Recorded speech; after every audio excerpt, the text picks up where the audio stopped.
मित्रांनो, माझी इन्क्वायरी लागली. माननीय IPS निखिल गुप्ता सरांनी इन्क्वायरी दिली. आमचे IPS बीड जिल्ह्याचे माननीय श्री नवनीत सर, पहिल्या नावाने बोलतो मी कारण ते सगळ्यांना पहिल्या नावाने बोलतात, खूप चांगले अधिकारी आहेत. त्यांनी माझी इन्क्वायरी लावली आणि 12 तासामध्ये 24 तासात रिपोर्ट मागवला होता गुप्ता साहेबांनी, यांनी 12 तासातच पाठवला. माननीय नवनीत सरांनी, ऍडिशनल सरांनी माझी इन्क्वायरी केली 1-1.5 तासामध्ये. जी ऑफिसला करणार होते त्यानंतर बोलले की हेडक्वार्टरचं RPIचं ऑफिस असतं, तिथे या, तिथे इन्क्वायरी करतो. त्या ठिकाणी माझी डिमांड केली पैशाची.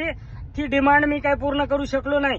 त्यानंतर माननीय SP सरांनी 6 वाजता पुन्हा माझी ऍडिशनल साहेब यांच्या सर इन्क्वायरी केली. त्या ठिकाणीही माननीय नवनीत सर यांच्याकडून ही डिमांड झाली. मित्रांनो, कोण दुसऱ्या तांदळासारखा नाही, हेच मी सांगतोय.